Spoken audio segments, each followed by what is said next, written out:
मंगलम भगवान वीरो मंगलम गौतमो गणीय मंगलम कुंद कुंदार्यो जैन धर्मोस्तु मंगलम सर्वमंगलमांगल्यम सर्वकल्याणकारकम प्रधानं सर्वधर्माणां जैनं जयतु शासनं सहजानंद चैतन्य प्रकाशाय महीयसे नमो अनेकांत विश्रांति महिमने परमात्मने। आचार्य कुंद कुंद द्वारा रचित पंचाशीकाय संग्रह ग्रंथ में 9 पदार्थों के निरूपण स्वरूप मोक्ष मार्ग प्रपंच अधिकार और इसमें निर्जरा तत्व की निर्जरा पदार्थ की व्याख्या चलती है। जो टीका आई उसकी चर्चा में जो अंतिम 3-4 पंक्तियां हैं उसकी चर्चा अभी अपनी गुरुदेव श्री की अपन देखते हैं। यहाँ तक पहले बात आई थी ना, पर प्रयोजन से जिसकी बुद्धि व्यावृत हुई और केवल स्वयं प्रयोजन साधने में जिसका मन उद्यत हुआ है। पर प्रयोजन का अर्थ है कि शुभ अशुभ परिणाम का प्रयोजन छूट गया। पर प्रयोजन कहो या शुभ अशुभ परिणाम का प्रयोजन कहो, एक ही बात है। तो शुभ अशुभ परिणाम का प्रयोजन छूट गया और केवल मात्र स्वयं प्रयोजन साधने में जिसका मन उद्यत हुआ है, उद्यमवंत हुआ है, तत्पर हुआ है, उसको निर्जरा है। तो उसकी चर्चा है। देखो पेज नंबर भी बताते हैं, 625 पेज है हिंदी में। जिसका मन अपना स्वयं प्रयोजन साधने में वर्तता हुआ, ज्ञानानंद स्वभाव में पहले समझन तो करे। पहले भी आई बात कि अपना चैतन्य तत्व क्या है उसकी सही समझन करे। कल बहुत चर्चा आई थी कि अजीब से मुझ में कुछ होता है, मेरे से अजीब में कुछ होता है। जब तक इस बात का ही यथार्थ सच्चा और दृढ़ निर्णय नहीं, तब तक 9 पदार्थों का यथार्थ निर्णय विकल्पात्मक भी न हुआ। तो फिर अपने आलम्बन भूत ज्ञायक भगवान का आलम्बन लेकर परिणति में शुद्धता रूप संवर की प्रकटता ही न हुई। और जब संवर प्रगटे यानी पुण्य पाप भावों के प्रयोजन से छूटकर उनमें लाभ बुद्धि को छोड़कर एक द्रव्य स्वभाव में ही अपना हित साधने को तत्पर हो, तो अभी जो शुभ अशुभ परिणाम हैं उनका परम निरोध करता है। तो उनका परम निरोध करता है माने उन्हें उन परिणामों रूप उत्पन्न नहीं होने या उस परिणाम को उत्पन्न नहीं होने देता और अपने स्वरूप के आलम्बन से आनंद और वीतरागता में परिणमित होता है। तो परिणति में जो शुद्धता की वृद्धि होती है उसका नाम निर्जरा कहा। तो अब कहते हैं कि जिसने अभी ज्ञानानंद स्वभाव क्या है इसकी ही समझन न करे, है ना, निर्जरा की बात फिर कहाँ से आई? संवर ही नहीं, तो संवर नहीं तो संवर बिना निर्जरा ही नहीं। सुबह भी यही प्रकरण आया था। अजीब क्या है, पुण्य पाप क्या है, समझ में आया। तो ऐसा वर्तता हुआ, कैसा वर्तता हुआ कि पर प्रयोजन से जिसकी बुद्धि व्यावृत हुई है और मात्र स्वयं प्रयोजन साधने में उद्यत हुआ है, ऐसा वर्तता हुआ। आत्मा को स्वयं उपलब्धि से उपलब्ध करके, ये महत्वपूर्ण पंक्ति है टीका की। इसमें ऊपर तो जितनी बात आ गई पहले पूर्व में, उसके बाद ये जो पंक्ति बोल्ड दिखाई दे रही है ये बहुत महत्वपूर्ण पंक्ति है। स्वयं उपलब्धि से उपलब्ध करके, यानी आत्मा रूप से तो अनादि अनंत विराज रहा है, लेकिन पर्याय में रागादि के वेदन को ही आत्मा मानने की भ्रांति में ये जीव चार गति में भटक रहा है। क्या गड़बड़ चल रही है? आत्मा कहीं चला गया है कि ना? आत्मा तो आत्मा रूप से यहाँ के जहाँ, जैसे ऐसे का ऐसा अनादि अनंत विराज ही रहा है, लेकिन उसकी तरफ वर्तती पर्याय का लक्ष्य न होने से वर्तती हुई वर्तमान पर्याय में उत्पन्न रागादि का जो वेदन है उसको ही अपना ज्ञान या आत्मा मानने की भ्रांति, मिथ्या दृष्टि, मिथ्यात्व, अज्ञान ये चला आ रहा है। तो फिर यह पर्याय में कैसे उपलब्ध हो?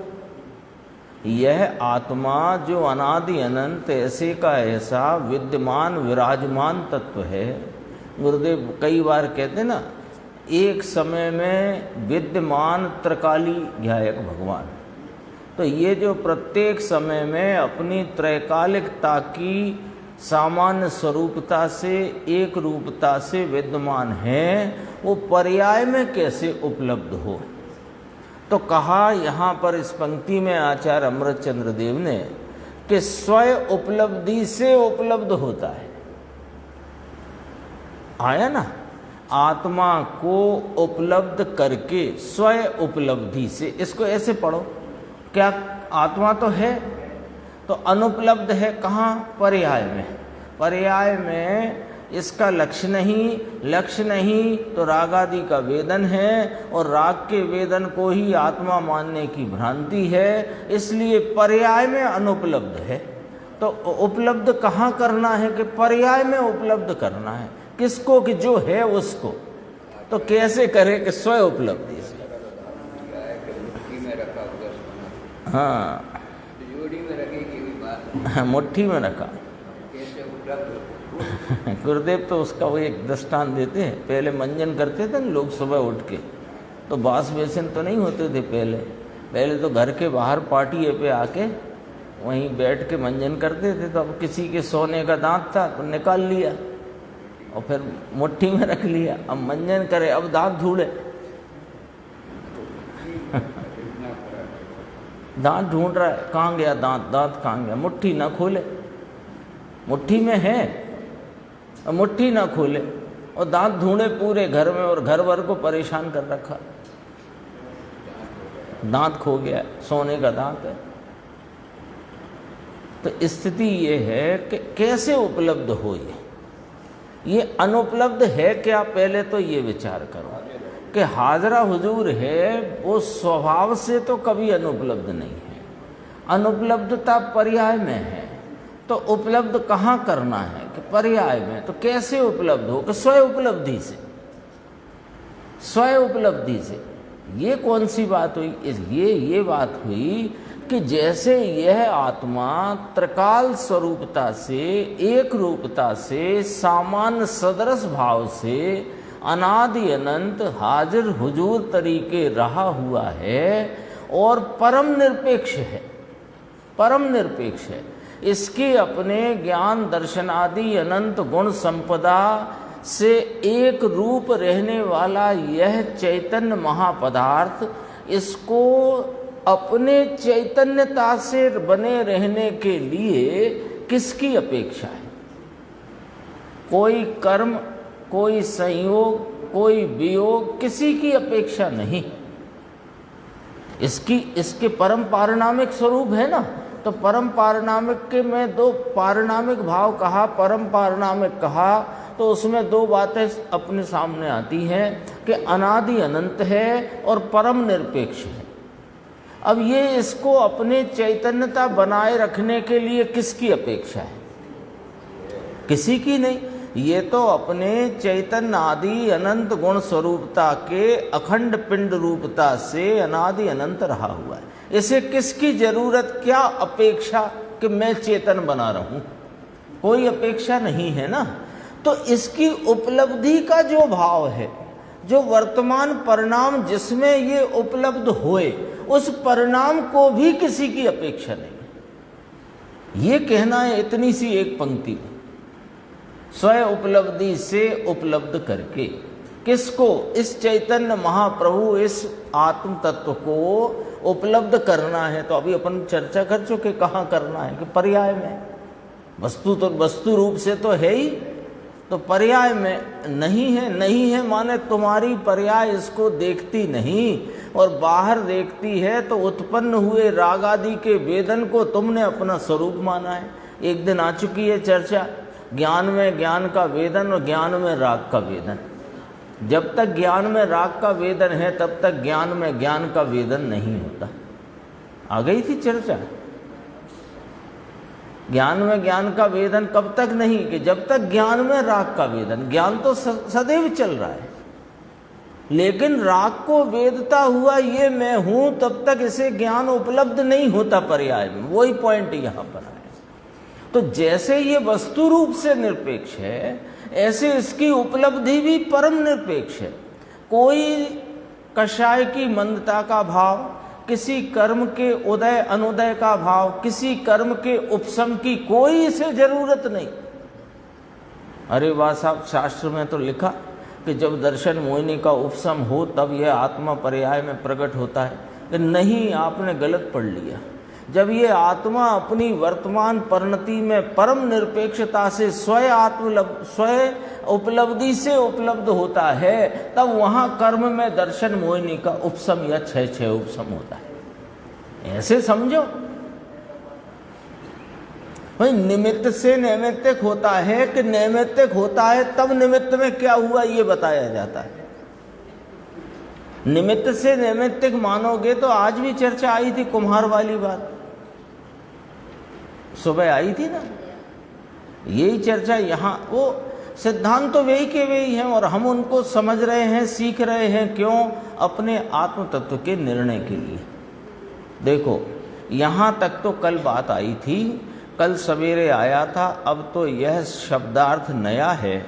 यहाँ तक तो कल सवेरे आया था, अरे तत्व का अभ्यास नहीं। अब गुरुदेव को अंदर थोड़ी पीड़ा सी लगती है ना, कि क्यों पीड़ा, इसमें पीड़ित होने की क्या बात है? कि नहीं, हमें और कोई पीड़ा नहीं, उनको क्या पीड़ा लगती है कि ये इतना सरल काम और ये जीव कर नहीं रहा। सब प्रकार से अवसर है, आत्मा को जानने का जिज्ञासु है, तब तो यहाँ आकर के बैठा, नहीं तो क्यों आता? और फिर भी ये नहीं कर रहा। सरल से सरल काम ये लगता है। तो कहते हैं भाई, तत्व का अभ्यास तो चाहिए, तत्व का अभ्यास है नहीं। और बाहर की प्रवृत्ति, एक तो मानो संसार की प्रवृत्ति के कारण निवृत्ति नहीं है, और निवृत्ति हो तो तत्व क्या है उसकी प्रवृत्ति का विचार करना, फिर क्या निवृत्ति उसकी खबर नहीं। कितनी बात कह दी है निवृत्ति प्रवृत्ति के द्वारा। दोबारा देखो, बहुत गंभीर चर्चा होती है गुरुदेव की, है ना। बहुत समझो, बहुत गंभीर बात कहना चाहते हैं। तत्व का अभ्यास है नहीं। क्यों? कि बाहर की प्रवृत्ति, संसार की प्रवृत्ति के कारण इसे इसकी दरकार नहीं। फुर्सत की बात नहीं करते। फुर्सत तो इसलिए नहीं करते कि सबके पास 24 घंटे हैं, एक के पास भी आधा घंटा कम होता हो तो बताओ। ऐसा कोई व्यक्ति ढूंढ के लाओ जिसके पास एक सूर्योदय से अगले सूर्योदय तक 24 घंटे में से 10 मिनट भी कम हो। हाँ, तो फुर्सत की तो बात कहना बेकार है, दरकार नहीं है। तो इसको संसार की प्रवृत्ति के कारण इस चैतन्य स्वभाव को जानने की, समझने की और प्राप्त करने की दरकार नहीं है। तो दरकार नहीं है तो कहते निवृत्ति हो तो इसको समझ में आए कि ये तत्व क्या। निवृत्ति का अर्थ है कि दरकार करे। वो जहां ये उलझा हुआ है खाने कमाने भोगने में, अथवा तो धर्म के नाम पर दया दान पूजा भक्ति में, तो ये जहाँ उलझा है वहाँ से निवृत्त हो। निवृत्त हो माने अभी उस कार्य को नहीं छुड़ाते। सुनना जरा बात को ध्यान से। कार्य तो जो होना है वो होता रहता है। तेरा जो रुचि का वलन उधर जाता है, इसका नाम है तू वहाँ से निवृत्त नहीं है। और रुचि का वलन वहाँ से छूटकर जिज्ञासा सच्ची इस आत्म तत्व को प्राप्त करने की हो, तो इधर की रुचि हो, तो रुचि का झुकाव इधर हो, तो समझो ये निवृत्त हुआ है। कोई तीर्थ में जाने से, दुकान छोड़ देने से निवृत्त हो जाएगा कि घर गृहस्थी छोड़ने से, ये बात ही नहीं है। लेकिन पूरे दिन भर के कार्यक्रम में जो तेरा झुकाव किधर को जाता है, झुकाव सिर्फ और सिर्फ संसार की प्रवृत्ति की रुचि में दौड़ रहा है, तो निवृत्त नहीं है। और संसार की प्रवृत्ति चलती रहे और रुचि की का झुकाव, रुचि का वलन, रुचि का ढलान इस चैतन्य तत्व को जानने हो जाए तो निवृत्त है। ये वाली बात है। प्रवृत्ति और निवृत्ति का अर्थ समझना है।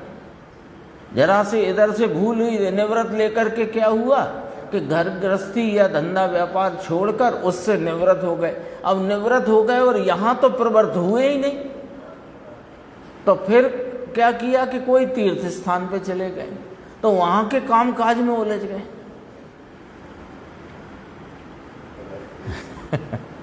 हमने तो देखा है ना, आप सबने भी देखा ही होगा। कोई ना कोई वहाँ फिर कमेटी वालों को भी लगता है कि ये फालतू है, तो चलो एक आध काम इनके जिम्मे कर दो। होता है कि नहीं होता? तो निवृत्ति प्रवृत्ति का अर्थ समझो। निवृत्ति का अर्थ ये नहीं होता है कि स्थान बदल लो, तीर्थ क्षेत्र चले जाओ, दुकान बंद कर दो। रुचि का मुड़ जाना, जो संसार के कामों की तरफ जो प्रवृत्ति दौड़ रही है, उधर से हट कर के स्वरूप को जानने की जिज्ञासा में उस अपनी प्रवृत्ति का उधर स्वरूप तरफ ढल जाना, इसका नाम निवृत्ति है। तो निवृत्ति हो यानी स्वरूप को समझने की जिज्ञासा, उधर का ढलान, उधर का वलन हो, तो तत्व क्या है तब इसके समझ में आएगा। बाकी ये गीत भले ही गाता रहे, मैं तो एक परिपूर्ण शुद्ध बुद्ध गायक भगवान हूँ, उससे नहीं होगा कुछ।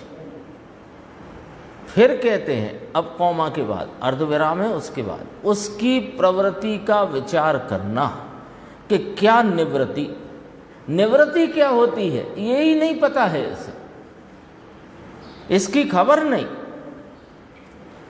निवृत्ति के नाम पर अन्य प्रवृत्तियों में पड़ जाना निवृत्ति नहीं होती। अशुभ से थोड़ा सा हट गया, कई बार ऐसा होता है, थक जाता है, उम्र जो बढ़ती जाती है तो उधर से थक जाता है, तो थक जाता है तो इधर को चला गया, तो ये कोई निवृत्ति थोड़ी है। निवृत्ति और प्रवृत्ति का सीधा अर्थ है कि संसारिक कार्यों के प्रवृत्ति में तेरी रुचि का झुकाव, वलन, जोर है, इसका नाम संसार के काम की प्रवृत्ति है, निवृत्ति नहीं है। और संसार के कार्य जहाँ जो हो रहे हैं वे तो होंगे, क्योंकि प्रत्येक समय में जगत के क्षयों द्रव्य जाति से, संख्या से अनंत द्रव्य अपने अपने परिणाम से परिणम रहे, वे तो परिणमेंगे ही। तुम्हारी रुचि क्यों जा रही है वहाँ? तुम्हारी रुचि अपने तरफ आए तो निवृत्त हुआ। ये इतनी बात कहना है गुरुदेव को, प्रवृत्ति और निवृत्ति के संदर्भ से। हाँ, पहले रुचि से ही निवृत्त नहीं होता, रुचि संसार के कामों की। तो ये जो मंदिर की ट्रस्ट की व्यवस्था भी संसार में ही जाती है। ये मंदिर बना दो, वहाँ मंदिर बना दो, यहाँ और बड़ा बना दो, यहाँ इससे बड़ा बना दो।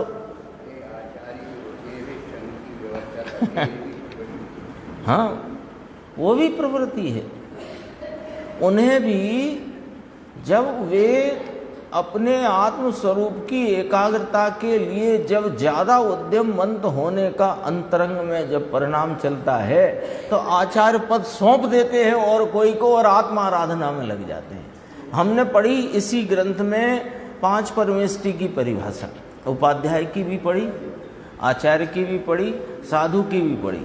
अब कहने को आचार्य बड़े, लेकिन आत्म आराधना के लिए साधु बड़ा क्योंकि उसके पास न पढ़ाने की उपाधि है न अनुशासन की कोई उपाधि है। वो तो आत्म आराधना के लिए निकला और आत्म आराधना में ही रहता है। थोड़ी चीजों को इधर से देखना, यदि अपन प्रारंभ करें तो सब स्पष्ट दिखेगा। देखो, बाह्य के मंदिर बनाना, संकुल बनाना, और ये तो कार्य ही नहीं है उनको, तो ये तो, लेकिन संघ का अनुशासन बनाए रखने का जो उत्तरदायित्व है, हाँ, वो उत्तरदायित्व भी वास्तव में आत्म आराधना में खलल करता है ना। देखो, हाँ, ये तो प्रवचन सार में कहा है, कर्म प्रक्रम शब्द आया उसमें, प्रवचन सार चरणान योग सूचक चूहे, कोई कर्म प्रक्रम नहीं है उनको। ये शास्त्र मैंने शुरू किया तो ये पूरा करना है, ऐसी कोई प्रतिज्ञा नहीं है उनको। बोलो, हो जाता है हम लोगों के भाग्य से। टीका करने बैठे आचार्य अमृतचंद देव के, देखो समय सार जैसा महान ग्रंथ, आचार्य कुंद कुंद की भेंट, अभी तक टीका नहीं हुई तो मेरे मन में ऐसा भाव आया कि इसका खुलासा कर दूं। तो कोई उसमें खुलासा तो करते हैं, लेकिन खुलासा करते कोई उनने ठानी नहीं है कि 415 गाथा तक करूंगा, और 415 हो गई, 243 कलश लिख दिए, और फिर भी और मन आया तो और लिख रहे हैं। उसमें भी परिशिष्ट आई कि नहीं? 47 शक्तियाँ आई, स्यादवाद द्वार आया, साध साधक द्वार आया, कितनी चर्चा है इसके बाद। 278 तक लिखी फिर उन्होंने। कर्म प्रक्रम नहीं है मुनिराज को। देखो और आगे बढ़ते हैं। देखो ये जो है ना, पुण्य अपने स्वयं प्रयोजन में केवल स्वयं प्रयोजन के लिए उद्धत हुआ है, ये पॉइंट था ना उसी लाइन के आगे। तो कैसे करता है कि स्वयं आत्मा स्वयं उपलब्धि से उपलब्ध करके, उसका अर्थ आत्मा अपने स्वानुभव द्वारा अनुभव करके, ये अर्थ है उसका। स्वयं उपलब्धि से उपलब्ध करके, उसका अर्थ ब्रैकेट में आया कोष्टक में, अपने स्वानुभव द्वारा अनुभव करके, स्वयं उपलब्धि अर्थात अनुभव को प्राप्त करके, वस्तु पूरी शांति और वीतराग स्वभाव से आत्मा भरपूर है। वह पुण्य पाप से हटकर, अब कौन हटेगा? पर्याय, वर्तता परिणाम, प्रवर्तमान परिणाम। पुण्य पाप से हटकर, जड़ से हटकर, स्वभाव का अवलंबन लेकर अपना प्रयोजन स्वयं अनुभव आत्मा का किया, उस अनुभव से अनुभव की प्राप्ति अनुभव से अनुभव की प्राप्ति, स्वानुभव द्वारा अनुभव करके, यानी विकल्प द्वारा नहीं। क्या कहते हैं जरा, अब देखो, अब इसका खुलासा बहुत आएगा। क्या बात आ गई? स्वानुभव द्वारा अनुभव करके, है ना। कितनी लाइन आई थी? पहली पंक्ति आई थी, अपने यानी सब पर प्रयोजन यानी शुभ अशुभ परिणाम से हटकर केवल स्वयं प्रयोजन के लिए जो उद्यत हुआ है, वह ऐसा वर्तता हुआ, स्वयं प्रयोजन के लिए उद्यमवंत वर्तता हुआ, आत्मा को स्वयं उपलब्धि से उपलब्ध करके, उसका खुलासा किया स्वानुभव द्वारा अनुभव करके, अनुभव द्वारा अनुभव को प्राप्त करके, अनुभव द्वारा अनुभव की प्राप्ति। ये जो बात कही ना, जो अपन वहाँ थोड़ा अपन ने विचार किया था, स्वयं उपलब्धि से आत्मा को उपलब्ध करके। उसी का अर्थ है अपने अनुभव से स्वानुभव द्वारा अनुभव करके, अनुभव से अनुभव की प्राप्ति करके, यानी विकल्प से अनुभव की प्राप्ति नहीं होती। लो, यही तो अर्थ हुआ। ये गुरुदेव ने फरमाया कि नहीं, यहाँ स्वानुभव द्वारा अनुभव करके, विकल्प द्वारा नहीं। अब सुनो क्या कहते हैं जरा, अरे ये जो गुण गुणी के भेद का विकल्प उसमें उठता है। कैसा कि मैं अनंत गुण का पिंड हूँ, यह गुण आधे हैं और वस्तु आधार है, ऐसा जो भेद का विकल्प है उस द्वारा नहीं। बोलो कितनी बारीक बात है। 11वीं गाथा में कहा ना, व्यवहार न सभी अभूतार्थ है। 4 नए बताए व्यवहार के, वहाँ चौथा बताया अनुपचरित सद्भूत व्यवहार न, है ना। उसको सबसे नजदीक का ही लेंगे ना। असद्भूत तो दूर हो गए, उपचरित अनुपचरित, और उपचरित सद्भूत भी दूर का रहा। नजदीक का नजदीक व्यवहार क्या आया? अनुपचरित सद्भूत व्यवहार, ज्ञान वह आत्मा। उसी को तो यहाँ खोला, गुण गुणी का भेद, ज्ञान वह आत्मा। ये क्या, ये क्या है? ये गुण गुणी का भेद है, ये अनुपचरित सद्भूत व्यवहार है। जब तक ये खड़ा है तब तक अनुभव में अनुभव की प्राप्ति नहीं होती।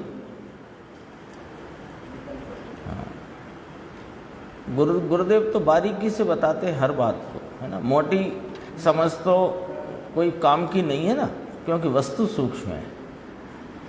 तो गुण गुणी के भेद का विकल्प उसमें उठता है। देखो, ज्ञान वह आत्मा, ये भी गुण गुणी का भेद है। और मैं अनंत गुण का अभेद एक पिंड हूँ, ये गुण आधे हैं और मैं आधार हूँ। अनंत गुणों का आश्रय भूत तत्व एक अखंड में हूँ, ये भी गुण गुणी का भेद है। ये भेद का विकल्प है। इस विकल्प द्वारा नहीं मिलता यह आत्मा अनुभव में, अनुभव नहीं होता। अनुभव में अनुभव की प्राप्ति नहीं होती। गुण गुणी के भेद से भी नहीं। आत्मा को स्वयं उपलब्धि से उपलब्ध करके, ये उसकी विधि है। अरे गुण गुणी के भेद को भी लक्ष्य में से छोड़कर, है ना। गुरुदेव कहते हैं ना 3 सूत्री बात। हाँ, निमित्त पर से लक्ष्य छोड़कर, राग आदि विकार का लक्ष्य छोड़कर, और एक समय की पर्याय का भी लक्ष्य छोड़कर। उसमें गुण गुणी का भेद भी आ गया। तीसरे पॉइंट में एक समय की पर्याय का भी लक्ष्य छोड़कर, उसमें गुण गुणी का भेद उसी में आ गया। ये उसकी विधि है। अब गुरुदेव कहते हैं देखो, अब ये विधि समझ में नहीं आती, ये विधि समझना नहीं चाहता। हाँ, क्यों नहीं समझना चाहता? ये विधि बताई कि नहीं बताई? आचार्य कुंद कुंद देव, आचार्य अमृत चंद्र देव ने ये विधि बताई कि नहीं बताई? और गुरुदेव ने उस विधि को पूरा समझाया कि नहीं समझाया? और हमने सुना कि नहीं सुना? और हमने भी उसको समझने का प्रयास तो किया। नहीं किया होता तो अपने को, आपको कैसे अभी एकदम से जल्दी बात समझ में आ गई? 11वीं गाथा में ये आई बात, समझा है तभी तो आई ना, तभी तो आपने हाँ करी कि हाँ ये वाली बात आई थी। तो समझा तो है, पर विधि नहीं समझना चाहता। अब देखो मुद्दे, विधि तो बताई, विधि को समझता है पर विधि नहीं समझना चाहता, यानी यही विधि है, ये बात नहीं समझना चाहता। ये विधि है, ये नहीं समझना चाहता। विधि समझ लेता है शास्त्र के द्वारा, टीकाकार आचार्य भगवंतों की कृपा से, आचार्य गुरुदेव श्री की व्याख्या की कृपा से, स्वयं की थोड़ी उसमें विचार शक्ति से उतना समझता है। लेकिन ये विधि ही विधि है, अन्य कोई विधि नहीं है, ऐसा इसको दृढ़ निश्चय नहीं होने से ये विधि विधि है ऐसा समझ नहीं आता। अब कहाँ उलझ जाता है ये कि ये जो इस समय ये जो आत्म तत्व है ना, दूसरी बातों को तो दूर रखो अभी, है ना, दया दान भक्ति के परिणाम उनको तो दूर रखो, उनकी बात आ गई उसमें, पर अभी अपन कौन सी बात करना चाहते हैं। ये जो अपने आत्म स्वरूप का जो विचार करता है ना, उस समय जो कषाय की मंदता होती है वहाँ आकुलता घटती है, कम होती है। वस्तु स्वरूप का विचार करेगा ना, है ना, सबसे कम आकुलता यदि हो सकती है तो स्वरूप के विचार से हो सकती है। तो स्वरूप के विचार में जो कषाय की मंदता, आकुलता की बहुत कमी, उसमें ये मानने को तत्पर हो जाता है कि हाँ ये विधि है। फर्क आया, समझ में आई बात कि नहीं आई? बात थोड़ी बारीकी से पकड़ना पड़ेगी, है वही का वही, पर वहाँ कहाँ अटक करके विधि से च्युत हो जाता है, विधि को विधि स्वीकार नहीं करता, और विधि जानने पर भी, विधि के प्रयोग में आने पर भी विधि से चूक जाता है। ये तत्व विचार है ना, बिना तत्व विचार के इस तत्व की प्राप्ति नहीं है, समझना जरा, लेकिन तत्व विचार से नहीं है। तो ये तत्व विचार के काल में जो कषाय की मंदता के भाव होते हैं उसको विधि मानने लग जाता है, जबकि उसका उल्लंघन करके ज्ञायक भगवान का लक्ष्य करे, विधि वो है। जिसका उल्लंघन करना है, जिसका उल्लंघन करने से ये प्राप्त होता है, उसका उल्लंघन करने के बजाय उसमें बह जाता है। बारीक है बात, तो कहाँ उलझता है जाके। ये गुरुदेव पता नहीं कैसे कितनी गंभीर गंभीर बातें कहते। देखो, ये विधि समझ में ही नहीं आई तो प्रयोग में कहाँ से रखें। अब इसे ये विधि पकड़ में नहीं आ रही कि ये जो तत्व विचार के समय में जो कषाय की मंदता है, इसका उल्लंघन करना है। तो ये विधि समझ में नहीं आई, तो अब ये उल्लंघन करने वाला प्रयोग कहां से करे? ये तो उसी में दौड़ गया। आत्मा अनंत गुण का पुंज प्रभु, उसमें पुण्य पाप भी नहीं, शरीर की क्रिया भी नहीं, ऐसी उनकी दृष्टि छोड़कर अपने स्वभाव की दृष्टि हुई, संवर की उत्पत्ति हुई। पश्चात शुभ अशुभ परिणाम से हटकर स्वरूप में एकाग्रता का इस अनुभव द्वारा आत्मा का अनुभव करके, अनुभव की भी व्याख्या एक दो जगह गुरुदेव ने करी। अनुभव, दो शब्द हैं, अनुभव शब्द है ना, उसमें दो शब्द हैं, अनु और भव। अनुसरण, अनु माने अनुसरण करके होने वाला परिणाम, भव है ना, भव भू धातु से आया, यानी होना, परिणमना। स्वरूप का अनुसरण करके जो परिणाम परिणमे उसका नाम अनुभव है, अनुभव।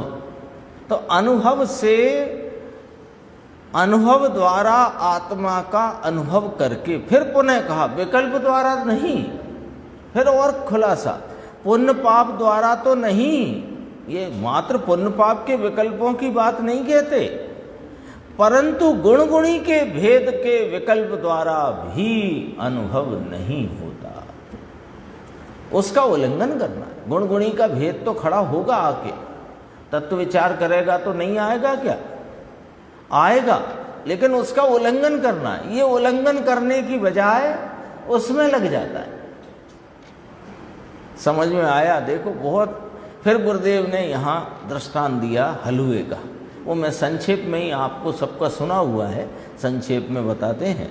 हलवे का दृष्टांत दिया कि हलवा बनाना हो तो पहले आटे को घी में सेंका जाता है। जब आटा घी में सेंक जाता है, फिर उसमें शक्कर का पानी या शक्कर और पानी आदि डाला जाता है, ऐसे हलवा बनता है। अब घी क्या करता है? घी है सबसे महंगा, हलवा में पानी डलता है, शक्कर डलती है, आटा डलता है और घी डलता है, चार चीज़ें होती हैं। बाद की बात आपको पता होगी, चार तो पक्की हो गई ना। अब इसमें घी सबसे महंगा, और आटे को घी में सेकते हैं तो सारा घी आटा पी गया, तो घी बचना चाहिए, महंगा है ना। तो क्या करो कि पानी में सेक लो आटा, फिर थोड़ा सा घी डाल देंगे। तो गुरुदेव श्री ने इस दृष्टांत में कहा है कि हलवा तो बनेगा ही नहीं, पोटिस भी ना बने। पोटिस यानी जो कभी चोट आदि हो तो उसकी सिकाई के लिए थोड़ा आटा गरम करके ऐसी पोटिस बनाते हैं ना, तो उसमें जातू बलतू यानी थोड़ा सा घी, जिससे वो आटा गरम बना रहे, चिपका रहे, ऐसा करके वो उस पानी नहीं डालते, उसमें थोड़ा आटा सेक के थोड़ा जातू बलतू यानी थोड़ा सा घी डाला, पोटिश, तो वो भी नहीं बने, ले भी ना बने।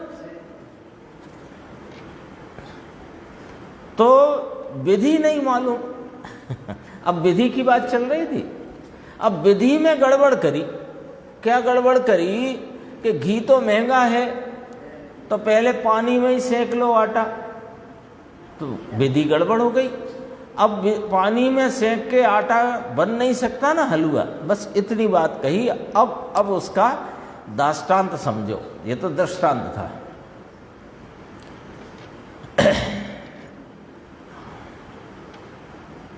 कहा कि हलवा को भी यदि विधि बिना करे तो नहीं होता, ऐसे आत्मा में आत्मा के धर्म की विधि क्या है ये समझे बिना किया जाए, चलता जाए। हम तो धर्म कर रहे हैं, आत्मा की दृष्टि नाम शुद्धि क्या है वह तो खबर नहीं हमें।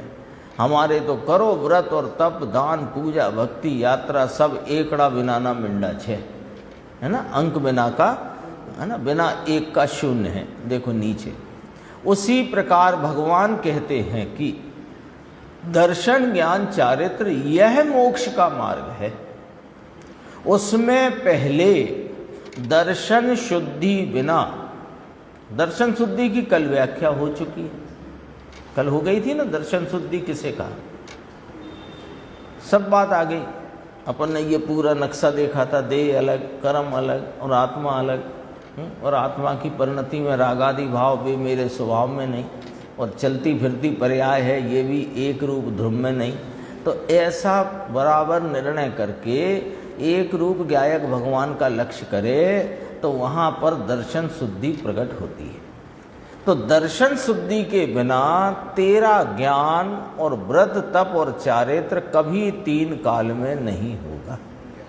यानी बिना दर्शन शुद्धि के तेरा शास्त्र ज्ञान सम्यक ज्ञान नाम नहीं पाता, और तेरे कितने ही बड़े से बड़े व्रत धारण किए हों और बहुत निरतिचार उनका पालन करता दिखाई देता हो, किंतु उनका नाम व्रत भी नहीं कहलाता, चारित्र नहीं, व्रत नहीं, अपितु सम्यक दृष्टि के भी व्रत तप के विकल्प चारित्र नहीं कहलाते, आचारित्र कहलाते, पर इसके तो कुचारित्र कहलाते। ये भी खबर नहीं, हमारे तो बस करना है, आप तो करने की बताओ। नहीं, समझन ममजन में बुद्धि हमारी ज़्यादा चलती नहीं है और हम इसमें ज़्यादा समय खराब नहीं करना चाहते। आप तो करने की बताओ, क्या करना है बताते जाओ, हम करते जाएंगे। हमारे तो बस करना है, हमें समझन कुछ नहीं है। परंतु बस अपवास करो, सामायिक करो, प्रोषद करो, नमो नमो नमो, 3 दिन खाए नहीं, 8 दिन खाए नहीं, अपवास किए, ये 10 दिन 10 लक्षण के अपवास किए। क्या किया क्या किया 2 बार पूछा। हमें तो बस आप तो बता दो, समझने का काम में मत उलझाओ, आप तो बता दो क्या करना है। 3 दिन नहीं खाएं आपको, 8 दिन नहीं खाएं आपको, 10 दिन बिल्कुल निर्जला सब करें। क्या किया लेकिन तूने, वह तो जड़ की क्रिया है, आहार पानी आने का नहीं था तो नहीं आया। कभी ऐसा भी होता है, इसने कोई उपवास धारण नहीं किया, यानी कोई इस प्रकार की प्रतिज्ञा इसने मन में सोची भी नहीं है, और लेकिन उस दिन इसे आहार नहीं मिलना हो तो नहीं ही मिलता है। बहुत बार ऐसा होता है, नहीं होता है। तो वो तो आने का हो सो आए, नहीं आने का हो सो नहीं आए। तूने क्या किया, तूने क्या किया? कि साहब वाह, हमने कैसे कुछ नहीं किया, हमने उस उतनी गृद्धता को, अपने उस परिणाम की तीव्रता को रोका, राग की मंदता में रहे। तो भैया सुन ले, राग की मंदता हुई हो तो वो पुण्य है। तीनों पॉइंट समझ लेना, 3 पॉइंट लिखे हैं इसमें। एक, बिना दर्शन शुद्धि के, बिना अपने को ज्ञायक स्वीकार किए बिना, अपने को आप रूप जैसा है परिपूर्ण ऐसा स्वीकार किए बिना, इसने कदाचित कोई दिन ऐसा विकल्प किया कि आज मुझे आहार नहीं लेना, और वो आहार क्यों नहीं आया? कि वो आहार आना नहीं था, क्योंकि प्रत्येक परमाणु परमाणु अपनी योग्यता से आता जाता परिणमता है। एक पॉइंट, ये तो हुई आहार की बात। अब उस समय तेरे जो राग की मंदता रही, भोजन आदि के ग्रहण करने संबंधी तीव्रता न रही, तो उस मंदता के काल में पुण्य रूप भाव हुआ, यानी कषाय मंद रही, उसके निमित्त से पुण्य बंद हुआ। और ये धर्म है और एक करके मैं धर्म कर रहा हूं, ये मिथ्यात्व हुआ। साफ साफ है कि नहीं? खतौनी बराबर आई कि नहीं समझ में? कौन किधर गया? नहीं आना था आहार, नहीं आया, वो उसकी योग्यता का परिणमन। तेरे राग मंद रहा तो उस मंद राग के निमित्त से पुण्य का बंध हुआ, और ये धर्म हुआ। ऐसा जो तेरे अंदर में अभिप्राय पड़ा है, ये मिथ्यात्व है।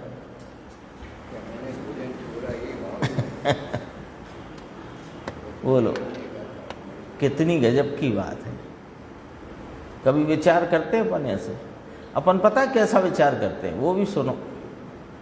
देखो, हमें मालूम है कि अपवास अपवास से, भोजन छोड़ने से कोई धर्म थोड़ी होता है, लेकिन वो तो सहज होता है। हमको सहज होता है तो कर लेते हैं, तो सहज होने दो, तो वो तो होने ही दो। तुम कौन हो परिणाम को रोकने और बदलने वाले? और सामग्री को आने जाने से रोकने वाले भी तुम कौन हो? लेकिन उस विकल्प में जो तू रम रहा है, और उसमें के बोलने को बोल रहा है, धर्म नहीं है, पर ठीक है, थोड़ा अब कुछ ना कुछ तो ठीक है, तो कुछ ना कुछ में फिर मर गया जाके। बहुत सारी बातें आ जाती हैं गुरुदेव की खुलासा में। देखो, यह तो यहाँ कहते हैं कि, अब देखो बात और वजन रखते हैं अपने ऊपर। यह तो यहाँ कहते हैं कि पहले क्या करना, कि पहले देखो साहब, कषाय थोड़ी मंद हो तब तो जाकर के इसकी कुछ बात समझ में आए कि ना बात समझना है। कषाय मंद करने में फंस गया तो बात समझने से भी रह जाएगा। तो पहले क्या करना साहेब, कि पहले हे उपादेय तत्व क्या है और गे ज्ञायक तत्व क्या है, ये नक्की करो। 9 पदार्थ की जितना वर्णन निरूपण आचार्य परमात्मा ने, सर्वज्ञ देव ने किया, ज्ञानियों ने खुलासा किया, ज्ञानियों ने भी उसका वर्णन किया छेड़ारा इत्यादि में। तो उसमें से 2 बातें पकड़ना है, गे ज्ञायक क्या और हे उपादेय क्या। समझ में आई ना बात? क्योंकि गे ज्ञायक बात को समझे बिना हे उपादेय में आलम्बन भूत उपादेय कौन, प्रकट करने योग उपादेय कौन और त्यागने योग हे कौन, ये बात तो तब समझ आएगी ना। गे ज्ञायक भी तो समझना पड़ेगा।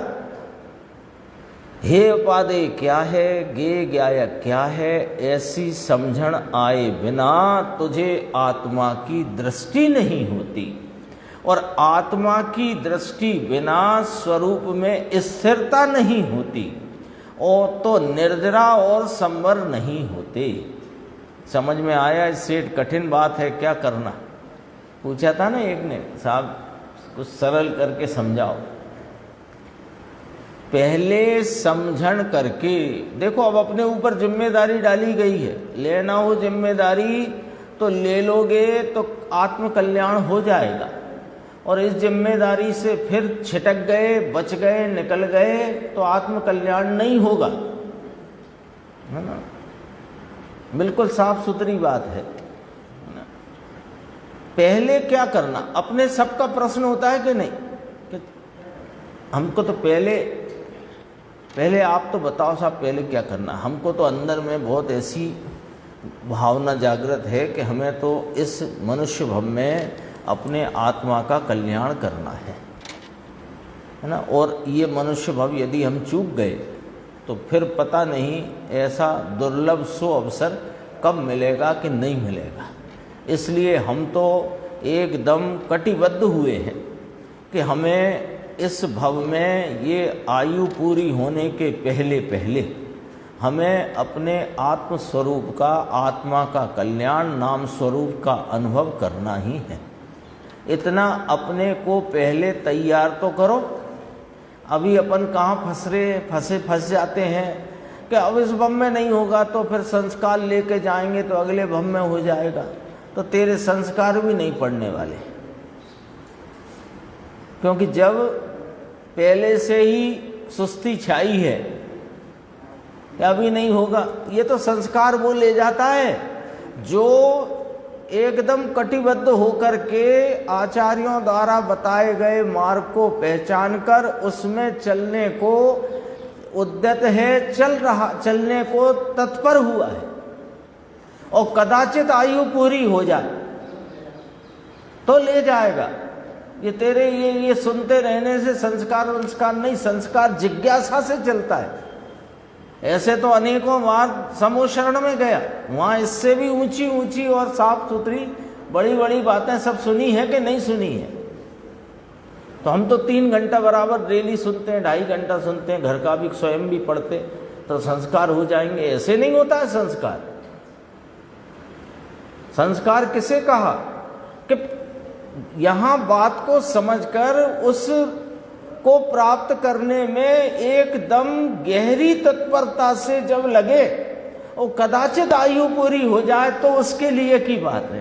पहले से ही सुस्ती फैला दी, अब हो तो हो जाए, नहीं हो तो अब अगले भव में फिर देखेंगे, संस्कार ले चलो।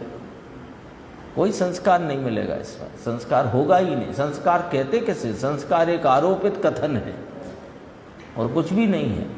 वो तो अगले भव में जाकर के कदाचित जब प्राप्ति हो जाए तो फिर आरोप होता है पूर्व में ऐसे संस्कार थे। ना, ये गुरुदेव का उदाहरण बहुत स्पष्ट है ना। 4 जीव थे एक साथ समूह शरण में जाने वाले, उनमें एक और थे, 3 का तो नाम सबके सामने है, शांता बहन, चंपा बहन और गुरुदेव श्री। एक नारायण भाई और थे, वो पता नहीं वो दूसरी लाइन में चले गए। तो कौन कहता है कि वे संस्कार लाए थे? ये 3 को कहते, उनको कौन कहता है? हाँ, ख्याल में आई ना बात? संस्कार लाए ही नहीं थे वे। बहुत देखो, पहले क्या करना कि पहले समझन करके ज्ञान का सुधार करना। पहले ये कषायों का सुधार करने चला जाता है।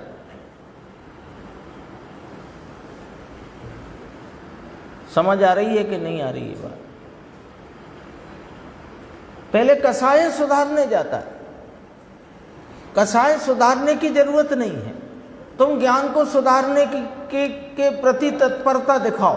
तुम इस ज्ञान स्वभाव को जानने के लिए अपना जो वर्तता ज्ञान है उसमें ज्ञान स्वभाव को जानने की तत्परता करो। अपना ज्ञान परिणम रहा है कि नहीं? तो प्रवर्तमान ज्ञान में ज्ञान स्वभाव को गे ज्ञायक क्या है, हे उपादेय क्या है, इसको समझण में लेने के लिए तत्परता दिखाओ। वे कषाय वसाएं तो जो होनी है जिस समय उस समय उत्पन्न होती है, और वो कषायों का सिलसिला कोई अभी तेरे संभालने से नहीं संभल रहा। निगोद में भी तेरे को कषाय मंद हुई थी, तब तो निकल बाहर आया। वहाँ कौन सी होशियारी करते थे? होशियारी यदि करना है तो पहले ज्ञान का सुधार करो। ज्ञान का सुधार माने प्रवर्तमान ज्ञान में ज्ञेय ज्ञायक क्या है, हे उपादेय क्या है, इस बात का यथार्थ दृढ़ पक्का सच्चा निर्णय करो। ज्ञान का सुधार करके पश्चात देखो, पहले ज्ञान का सुधार माने ज्ञान में निर्णय पक्का सच्चा यथार्थ दृढ़, उसका सुधार करके पश्चात अंतर्मुख दृष्टि करके आत्मा की पहचान करना, यह पहला धर्म है। लो, अब अपने को सौंपी कि नहीं जिम्मेदारी? तो अब ये किसको सौंपी जिम्मेदारी? जिसका प्रश्न हो कि पहले क्या करना है साहेब। हम तो इस नरभव में, इस मनुष्य भव में अपने स्वरूप का अनुभव करके आत्मा के कल्याण के मार्ग में प्रवृत्त होना चाहते हैं। उसके लिए हमने कमर कस ली है, हम कटिबद्ध हैं। हम तो उसके लिए हमें पहले क्या करना ये पूछा यदि आपने ज्ञानियों से, आचार्यों से, तो उनने ये जवाब दिया है। भैया यदि आपका प्रश्न हो तो जवाब है, प्रश्न ही नहीं हो तो जवाब फिर है ही नहीं। आपको जैसे आपके घर में गेहूं खाते हो, आप रागी नहीं खाते मान लो, तो रागी का भाव आपने पूछा ही नहीं तो कोई ने बताया नहीं, वो बताया भी तो आपके लिए थोड़ी बताया। आपका प्रश्न होए उसके लिए जवाब है। तो प्रश्न है क्या अपना कि साहेब पहले क्या करें कि इस आत्म स्वरूप का अनुभव होकर हम भी कल्याण के मार्ग में प्रवर्तमान हों। तो कहा कि पहले समझण करके ज्ञान का सुधार करना, फिर ज्ञान का सुधार नाम निर्णय पक्का सच्चा यथार्थ दृढ़ होने पर अंतर्मुख दृष्टि करके आत्मा की पहचान करना, ये पहला धर्म है। यहाँ से शुरुआत होती है, यहाँ से समझो वहाँ अपना मुहूर्त होता है। कहते हैं आत्मा को स्वयं उपलब्धि से उपलब्ध करके, ये भाषा ली है आचार्य भगवान ने, गुरुदेव कह रहे हैं। क्यों ऐसी भाषा ली? ये कहते हैं देखो, फिर आचार्य भगवान ने स्वयं कहा इसी के साथ, आत्मा को स्वयं उपलब्धि से उपलब्ध करके गुण गुणी का वस्तु रूप से अभेद होने के कारण, गुण गुणी का वस्तु रूप से। अच्छा, तो आप ही कह रहे हो गुण गुणी, तो गुण गुणी के भेद बताते हो, फिर हमसे कहते हो अभेद की दृष्टि करो। अरे तुम्हें समझा रहे हैं कि गुण गुणी जो तुम्हें ज्ञानादि गुण और उनको धरता हुआ एक अभेद अखंड वस्तु भाव, आधारभूत भाव, वो द्रव्य है, उनमें वस्तु पने अभेद है। तो तू वस्तु देखना, भेद क्यों देखने जाता है? भाई चिकना पीला भारी गुण है कि नहीं सोने के? अब सोना खरीदने गए, क्या भाव है? 75,000 रुपये भाव है। अच्छा, 75,000 रुपये का 10 ग्राम आएगा, ठीक है। अब जब तोल दो तो एक काम करो, पीला पीला तोल दो, चिकना चिकना तोल दो, और ये रहने दो, भारीपन रहने दो। क्यों? भारीपन तोल जाएगा तो ही पैसे लग जाएंगे, तो भारीपन रहने दो, पीला पीला तोल दो, चिकना चिकना तोल दो, चलेगा? तो तेरे सोना खरीदना है तो अब उसे सोना देखना भैया। अब भेद काय को देख रहा? ये इतनी सी बात कहना इस बोल्ड वाली पंक्ति में कि गुण गुणी का वस्तु रूप से अभेद होने के कारण ऐसी व्यवस्था है वस्तु की संरचना ऐसी है। समझ में आया? शरीर आदि क्रिया मेरी है, ये तो दृष्टि में से छूट गई। वह तो होने की हो तो होती है। ये तो निर्णय पे आया ना कि पहले ज्ञान सुधारने वाले की बात चल रही है, जिसने ज्ञान सुधारा है ना, उसकी बात चलती है। पुण्य परिणाम भी उत्पन्न होता है, तो शुभ भाव भी आश्रव है, बंध का कारण है, और उससे हटकर अपने स्वभाव सन्मुखता में ये भगवान आत्मा गुणी है और ज्ञान आनंद उसके गुण है, ऐसा भेद भी विकल्प में से छूट जाना चाहिए। गुण गुणी का वस्तु रूप से अभेद होने के कारण, यानी दोनों भिन्न नहीं है, वही गुण है वही गुणी है, ऐसे देखो। हाँ, उसमें शब्द देखो आचार्य अमृतचंद्र, वस्तु रूप से अभेद होने के कारण। तो वस्तु रूपता देखना, गुण क्यों देख रहा है? गुण ये आत्मा के गुण हैं, ये गुण आत्मा के हैं, ऐसे तो गुण गुणी का भेद खड़ा होता है। और ये वस्तु रूपता को देखे तो गुण गुणी का भेद विकल्प छूटता है। बहुत देखो कितनी आचार्य भगवान ने भाषा के द्वारा भी बहुत समझाने का प्रयास किया है। वही गुण है, वही गुणी है, गुणी के आधार में रहने वाला गुण और गुणी आधे गुणी के आधार से रहते हैं। ऐसा अभेद होने से है, वे आधार आधेपना है उनका, हम कब मना करते हैं, लेकिन वे अभेदता से रहे हुए हैं, उनमें दोपना है नहीं। ये गुण और ये गुणी ऐसा दोपना वस्तु में नहीं है। तुम वस्तु को देखो, गुणों को नहीं, और गुणों के गुणी को नहीं। समझ में आई बात? गुणों को ना देखो और गुणों के गुणी को ना देखो, वो जो वस्तु रूप है एक अभेद पने से, उसको देखो। उसी ज्ञान को, स्वयं को ज्ञान कहो या आत्मा कहो। उसी ज्ञान को माने ज्ञान नाम आत्मा, उसी ज्ञान को यानी आत्मा को, उस ज्ञान को नाम स्वयं को, स्वयं द्वारा देखो, अपने स्वयं को स्वयं के द्वारा यानी ज्ञान को ज्ञान द्वारा यानी आत्मा को आत्मा द्वारा देखो। समझ में आया? यहाँ तक अपनी बात आई। अभी और भी इसमें चर्चा गंभीर और आगे शेष है, अपन देखें।